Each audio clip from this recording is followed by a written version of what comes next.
I feel good. Je me sens Me bien. sinto super bien. Eu me sinto bem. Et toi? Genki. Et toi?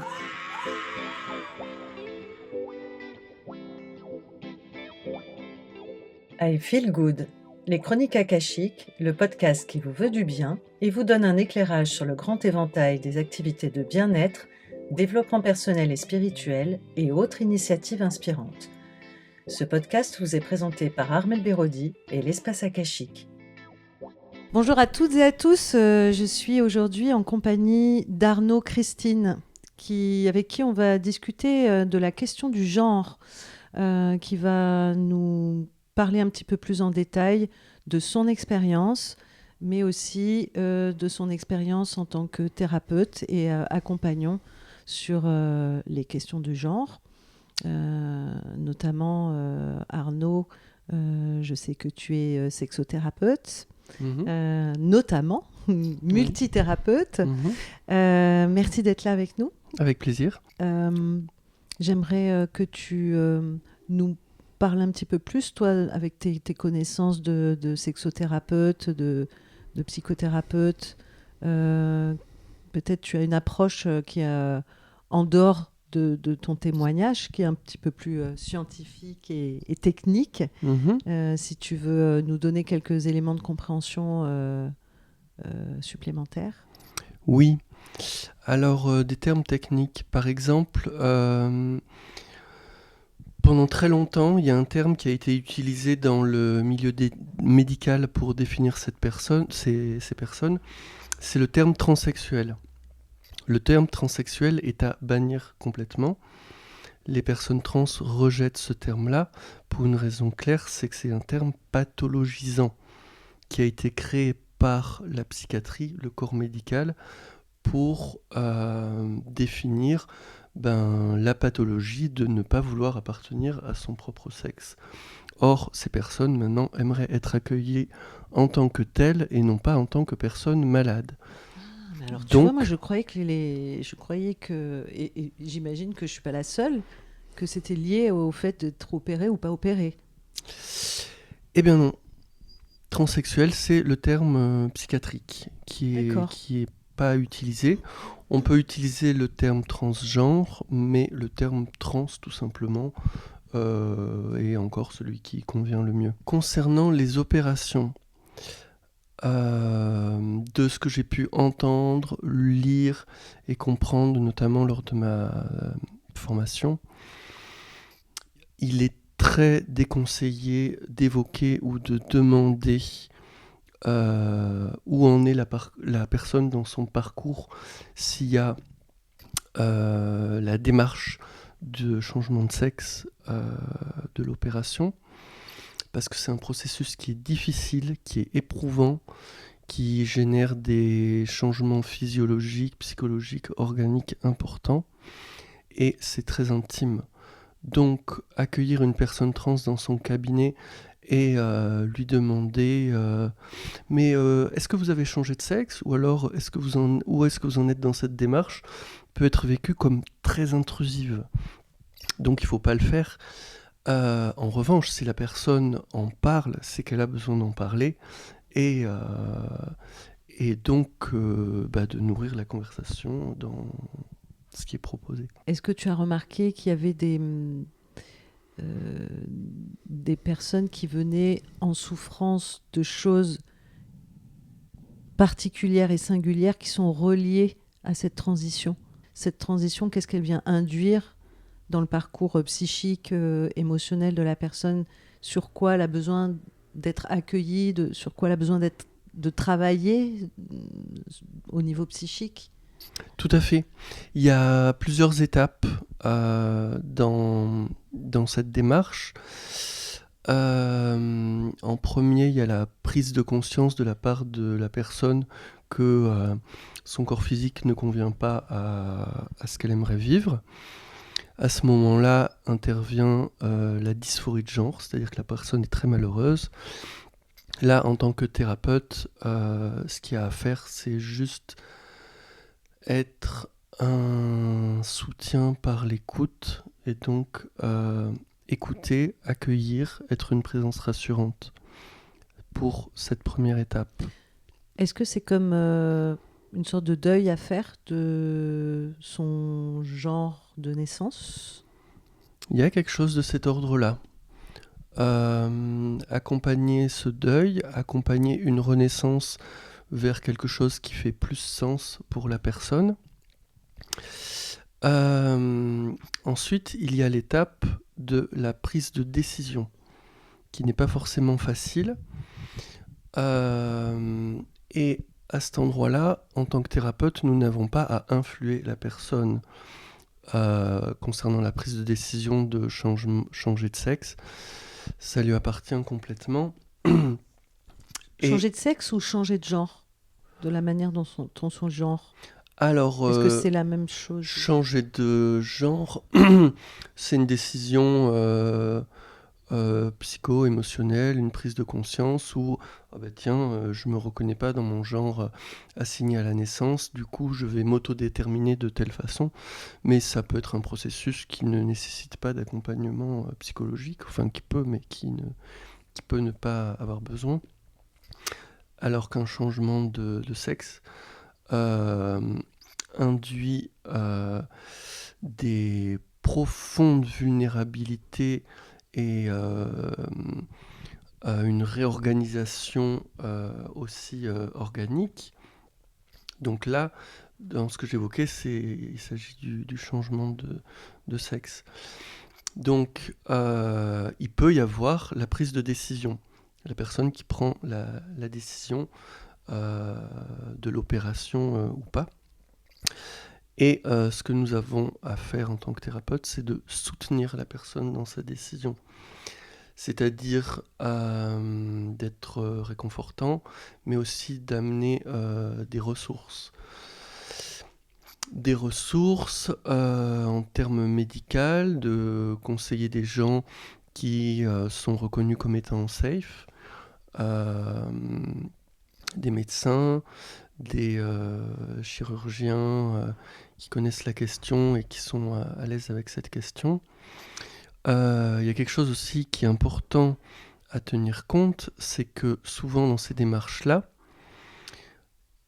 pas systématiquement accompagné de l'opération, mais il y a assez souvent la démarche d'un traitement hormonal. Et donc pour que organiquement le corps reçoive des informations qui correspondent à autre chose que le sexe assigné à la naissance. Ce qu'il faut savoir, c'est que les traitements hormonaux impliquent beaucoup de bouleversements émotionnels et psychiques et que c'est pas forcément facile à vivre. Et donc, autant nous avons à accueillir la personne dans la dysphorie de genre, mais aussi dans les bouleversements émotionnels liés au traitement. Donc par exemple, une personne assignée homme qui s'oriente vers la polarité autre aura une prise d'œstrogène et peut-être aussi des anti-testostérone. Ça implique des changements organiques, notamment musculaires, notamment des sensations de froid, notamment des changements au niveau du désir sexuel qui peuvent être très importants.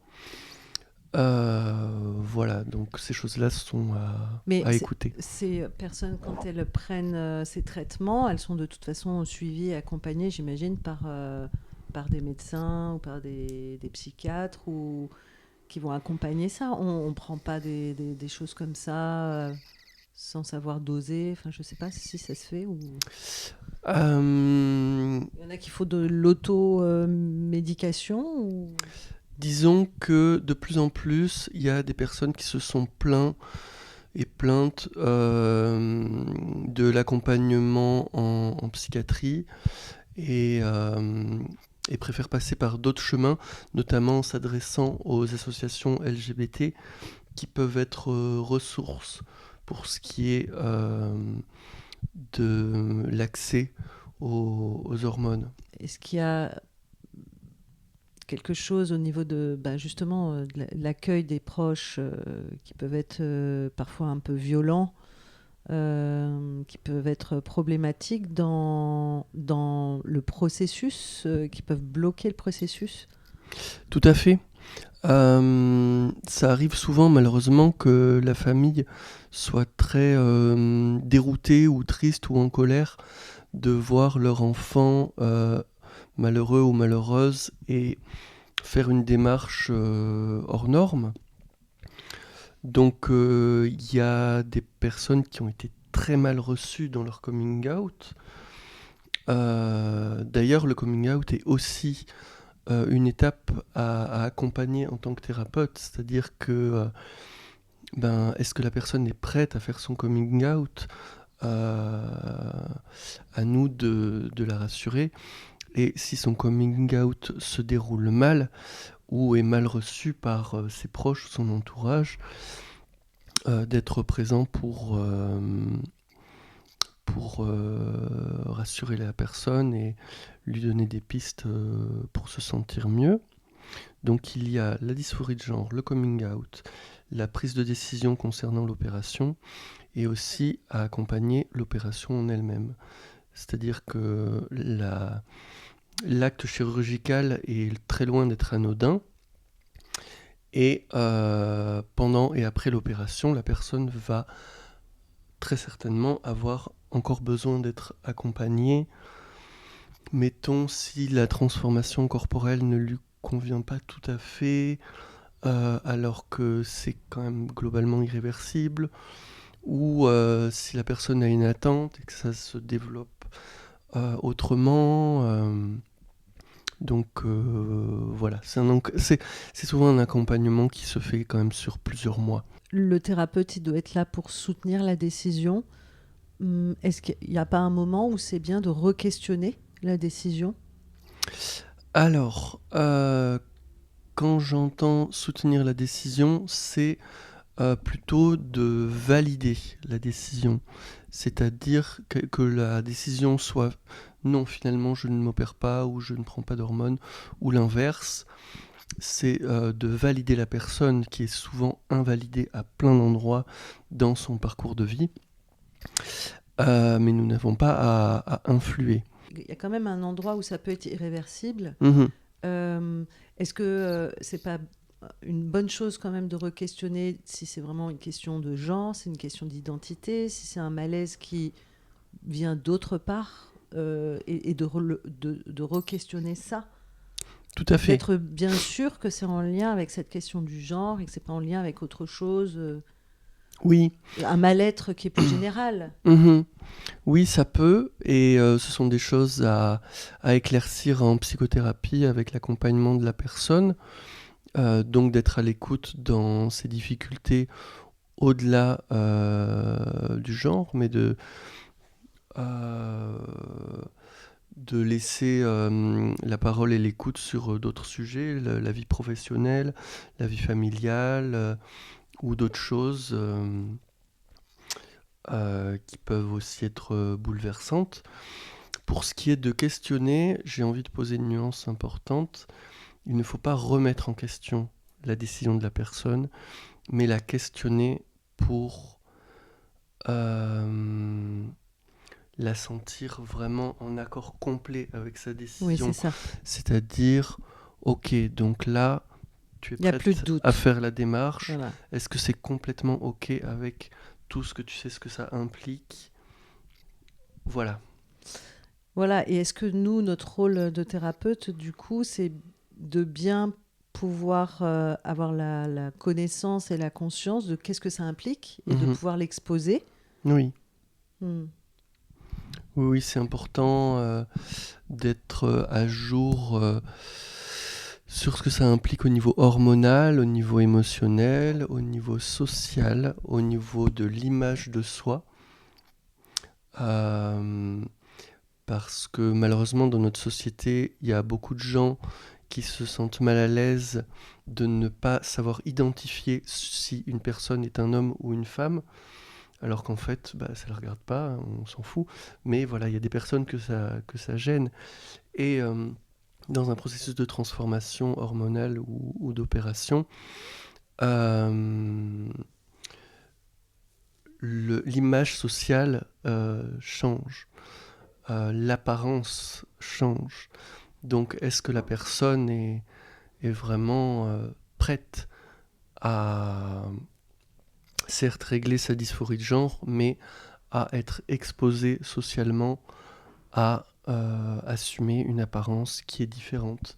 Ça demande de la force, du courage, et c'est à nous de leur en donner. J'aimerais œuvrer pour un monde où les supposées valeurs masculines ne permettent plus ce qu'on appelle la toxicité masculine. Je voudrais poser un truc important aussi. C'est en ce qui concerne... Alors là, c'est du langage, hein, mais dans le développement personnel, assez souvent, j'entends ou je lis énergie masculine, énergie féminine, réunion des pôles, masculin, féminin, tout ce blabla. Le féminin sacré, le masculin sacré. Voilà. T'adores, hein? Ah ouais. Tout ce blabla agace profondément la communauté trans et non-binaire, parce qu'elles ne se reconnaissent pas dans ces polarités. Et je viens appuyer aussi avec la formation que j'ai eue en sexothérapie et aussi le dictionnaire, tout simplement. Le mot féminin dans le dictionnaire, c'est juste ce qui concerne les femmes et ce qui ne concerne pas les hommes. Le masculin dans le dictionnaire, c'est ce qui concerne les hommes et qui ne concerne pas les femmes. Donc, partant de ça, d'affirmer qu'il y a des valeurs, des qualités masculines, ça sous-entend malheureusement qu'elles ne sont pas présentes dans le féminin. Et donc, nourrir ce truc-là, ça assoit d'autant plus la domination masculine, puisque c'est l'homme qui détient le courage, la force, la persévérance, la combativité, et que les femmes sont dans ces critères archétypales, la tendresse, l'écoute, la bienveillance. Donc, nourrir ça nourrit la dominance d'un genre sur l'autre. Et c'est écrit donc dans le bouquin qui m'a été remis suite à la formation avec Alain Héril, qui est mon formateur en sexothérapie. Je vais vous lire un petit extrait. L'idée fondatrice du rapport entre les sexes est que la nature a créé deux pôles diamétralement opposés, l'un étant fait pour se soumettre inconditionnellement à l'autre. En suivant cette théorie, la femme serait donc naturellement programmée pour la maternité, la douceur et l'amour. Néanmoins, gouvernée par ses émotions, elle serait également dans la passivité, la fragilité, la soumission, la crédulité, la faiblesse et l'inconstance. A l'inverse, l'homme serait naturellement maître de lui-même et de son destin, reconnu pour son logos, sa domination, sa force, son courage et sa stabilité. Être un homme serait donc avant tout ne pas être une femme, mais aussi ne pas s'en approcher, donc ne pas être efféminé. Le virilisme ne conditionne donc pas que les relations hommes-femmes, mais réagit également le rapport des hommes entre eux. Dans la société patriarcale, n'est donc homme que celui qui correspond aux critères virils et rejette en bloc l'effémination. S'appuyant sur les bases mises en place par le processus de socialisation genrée, tout un tas de stéréotypes régissent les rapports hommes-femmes ainsi que la perception qu'ils peuvent avoir d'eux-mêmes. Donc, pour ma part, j'aspire à un monde où il n'y a plus ces valeurs, qualités masculines réservées aux hommes et qualités féminines réservées aux femmes, mais que tout homme puisse exposer sa vulnérabilité, ses émotions, sa tendresse, son doute, et que les femmes puissent tout autant être dans la combativité, la volonté, la force, le courage. Parce que finalement, j'aimerais qu'on parle plus de qualité humaine plutôt que de créer du clivage, parce que le clivage, c'est la guerre. Est-ce que ces notions-là qui sont évoquées, c'est pas quelque chose de très culturel parce que c'est pas forcément une vision qui est partagée par toutes les cultures, les tribus, etc. Je sais pas, est-ce que c'est pas un peu européen, occidental, j'en sais rien. C'est une vraie question. Hein. C'est très culturel. C'est très culturel. De mon point de vue, les seules choses qui différencient le sexe masculin du sexe féminin, c'est surtout des hormones qui vont influencer le corps et l'esprit d'une certaine façon. Et le reste, c'est de la construction sociale qui est enfermante et dont beaucoup de gens aimeraient s'émanciper. Ça a été beaucoup appuyé historiquement par le siècle des Lumières. Donc dans les années 1800, il y a eu une volonté de forger et de durcir beaucoup plus et de différencier les valeurs du masculin et du féminin et de accentuer la domination masculine, sachant qu'avant le siècle des Lumières, les hommes s'habillaient avec des froufrous, des paillettes, des perruques, des robes, et poussaient des cris aigus à la moindre exclamation. Donc oui, c'est culturel, ça change selon les époques, ça change selon les pays. Et puis il y a aussi des tribus, notamment amérindiennes, et en Extrême-Orient, ou en Sibérie aussi, où en fait les personnes qui n'étaient pas clairement d'un genre ou dans l'autre étaient estimées, portées en estime, et souvent à qui on prêtait des dons et des compétences chamaniques, parce que la personne accueille en elle l'ensemble des deux genres. Donc, je ne sais plus si c'est chez les Sioux, on les appelle les Two-Spirites. Alors, en tant qu'occidentaux, on peut être tenté de s'y identifier. Ah bah tiens, je ne suis pas dans les deux genres, je suis Two-Spirit. Mais c'est important de ne pas faire d'appropriation culturelle et de se coller des étiquettes qui ont été créées par d'autres gens qu'on a largement massacrés au fil des siècles. Merci de le dire. Oui. Est-ce que là, on est en route pour ça? Est-ce que tu le sens qu'on est en route vers ça? Je pense qu'on est en route vers ça, mais qu'il y a encore beaucoup de choses à déblayer, beaucoup de croyances à déverrouiller, beaucoup de peurs à apaiser. Beaucoup d'hommes ont peur d'exposer leurs émotions et même ne savent pas le faire parce que culturellement n'ont pas appris à le faire, n'ont pas été valorisés là-dedans. On peut avoir l'impression que les choses évoluent quand on est dans un entre-soi, donc dans un groupe de gens qui ont une certaine ouverture et une compréhension de ces choses-là. Mais en vrai, il y a encore beaucoup de personnes qui n'arrivent pas à accueillir ces différences-là.